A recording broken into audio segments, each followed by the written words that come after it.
to strike military and security targets in Iraq. They are joined by British forces.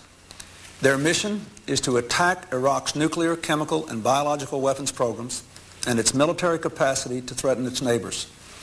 Their purpose is to protect the national interest of the United States and indeed the interests of people throughout the Middle East and around the world. Saddam Hussein must not be allowed to threaten his neighbors or the world with nuclear arms, poison gas, or biological weapons. I want to explain why I have decided, with the unanimous recommendation of my national security team, to use force in Iraq, why we have acted now, and what we aim to accomplish. 6 weeks ago, Saddam Hussein announced that he would no longer cooperate with the United Nations weapons inspectors, called UNSCOM. They're highly professional experts from dozens of countries. Their job is to oversee the elimination of Iraq's capability to retain, create, and use weapons of mass destruction, and to verify that Iraq does not attempt to rebuild that capability. The inspectors undertook this mission first 7.5 years ago, at the end of the Gulf War, when Iraq agreed to declare and destroy its arsenal as a condition of the ceasefire. Iraq has failed to turn over virtually all the documents requested by the inspectors. Indeed, we know that Iraq ordered the destruction of weapons-related documents in anticipation of an UNSCOM inspection. So Iraq has abused its final chance. As the UNSCOM report concludes, and again I quote, Iraq's conduct ensured that no progress was able to be made in the fields of disarmament. In light of this experience, and in the absence of full cooperation by Iraq, it must regrettably be recorded again that the Commission is not able to conduct the work mandated to it by the Security Council with respect to Iraq's prohibited weapons program. In short, the inspectors are saying that even if they could stay in Iraq, their work would be a sham. Saddam's deception has defeated their effectiveness.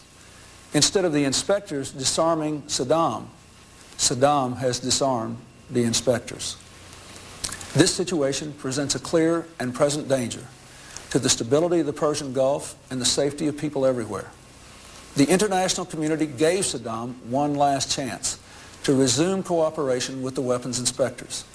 Saddam has failed to seize the chance, and so we had to act, and act now. The hard fact is that so long as Saddam remains in power, he threatens the well-being of his people, the peace of his region, the security of the world. The best way to end that threat, once and for all, is with a new Iraqi government, a government ready to live in peace with its neighbors, a government that respects the rights of its people. Bringing change in Baghdad will take time and effort.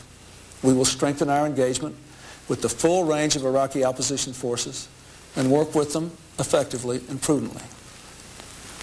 The decision to use force is never cost-free. Whenever American forces are placed in harm's way, we risk the loss of life. And while our strikes are focused on Iraq's military capabilities, there will be unintended Iraqi casualties. Indeed, in the past, Saddam has intentionally placed Iraqi civilians in harm's way in a cynical bid to sway international opinion. We must be prepared for these realities. At the same time, Saddam should have absolutely no doubt. If he lashes out at his neighbors, we will respond forcefully. Heavy as they are, the costs of action must be weighed against the price of inaction. If Saddam defies the world and we fail to respond, we will face a far greater threat in the future. Saddam will strike again at his neighbors. He will make war on his own people. And mark my words, he will develop weapons of mass destruction. He will deploy them, and he will use them. Because we're acting today, it is less likely that we will face these dangers in the future. In the century we're leaving, America has often made the difference between chaos and community, fear and hope.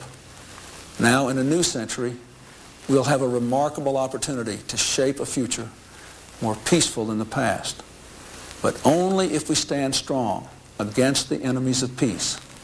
Tonight, the United States is doing just that. May God bless and protect the brave men and women who are carrying out this vital mission and their families. And may God bless America.